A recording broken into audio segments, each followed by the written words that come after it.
Wealth attract ചെയ്യുക എന്ന് പറയുന്നത് ഒട്ടുമിക്ക ആളുകളുടെയും ആഗ്രഹമാണ്. സോ വെൽത്ത് അട്രാക്ട് ചെയ്യുന്നതിന് വേണ്ടിയിട്ടുള്ള അല്ലെങ്കിൽ ക്യാഷ് ഫ്ലോ കുറെ കൂടി ഇൻക്രീസ് ചെയ്യുന്നതിന് വേണ്ടി നമ്മളെ ഹെൽപ്പ് ചെയ്യുന്ന ഒരു കാര്യം പറയട്ടെ.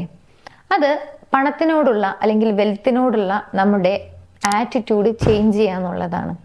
നമുക്ക് എപ്പോഴും രണ്ട് രീതിയിൽ തിങ്ക് ചെയ്യാൻ സാധിക്കും ക്യാഷിന്റെ ഇടപാടുകൾ വരുന്ന സമയത്ത്. ഒന്ന്, നമുക്ക് മണി റിസീവ് ചെയ്യുന്ന സമയത്ത് ഒരു ഹാപ്പിനെസ്, ഒരു സന്തോഷം ഉണ്ടായിരിക്കും അല്ലെ? ഇതുപോലെ തന്നെയാണോ നിങ്ങൾ ക്യാഷ് പേ ചെയ്യുന്ന സമയത്ത്, എന്തെങ്കിലും ഒരു കാര്യത്തിന് പേ ചെയ്യുന്ന സമയത്ത് നിങ്ങൾ എങ്ങനെയാണ് ചിന്തിക്കുന്നത്? പോസിറ്റീവായിട്ടാണോ?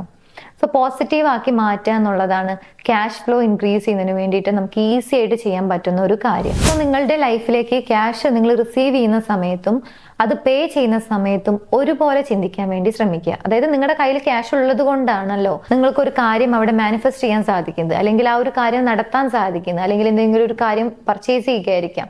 സോ നിങ്ങളുടെ അത് മെറ്റീരിയലിസ്റ്റിക് ആയിക്കൊള്ളട്ടെ, അല്ലെങ്കിൽ നിങ്ങളുടെ എന്തെങ്കിലും ഒരു ആഗ്രഹം ആയിക്കൊള്ളട്ടെ, അത് ഒരു എക്സ്പീരിയൻസ് ആയിരിക്കാം ചിലപ്പോൾ. സോ എന്ത് കാര്യമാണെങ്കിലും നിങ്ങൾക്ക് അത് നേടാൻ സാധിക്കുന്നത്, എക്സ്പീരിയൻസ് ചെയ്യാൻ സാധിക്കുന്നത് അവിടെ നിങ്ങളുടെ കയ്യിൽ ക്യാഷ് ഉള്ളത് കൊണ്ടാണ്. അത് പേ ചെയ്യാൻ നിങ്ങളുടെ കയ്യിൽ ക്യാഷ് ഉള്ളത് കൊണ്ടാണ്.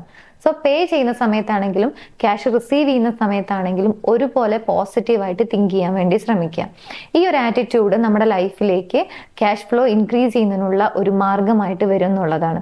ഇതിന്റെ കൂടെ തന്നെ നിങ്ങൾക്ക് ഒരുപാട് ലോ ഓഫ് അട്രാക്ഷൻ ടെക്നിക്കുകളും അപ്ലൈ ചെയ്ത് നോക്കാവുന്നതാണ്. സോ വെൽത്ത് അഫർമേഷൻ അതിനുവേണ്ടി നിങ്ങൾക്ക് ഈസി ആയിട്ട് ചെയ്യാൻ പറ്റുന്ന ഒരു ടെക്നിക്കാണ്. സോ വെൽത്ത് അഫർമേഷൻ വേണ്ട ആളുകൾ സ്ക്രീനിൽ കാണുന്ന നമ്പറിലേക്ക് ജസ്റ്റ് ഒന്ന് വാട്സപ്പ് ചെയ്യുക. ആ ടെക്നിക്ക് അപ്ലൈ ചെയ്യുന്നതിന്റെ കൂടെ തന്നെ ഈ പറഞ്ഞ കാര്യം കൂടി ഒന്ന് ശ്രദ്ധിക്കുക.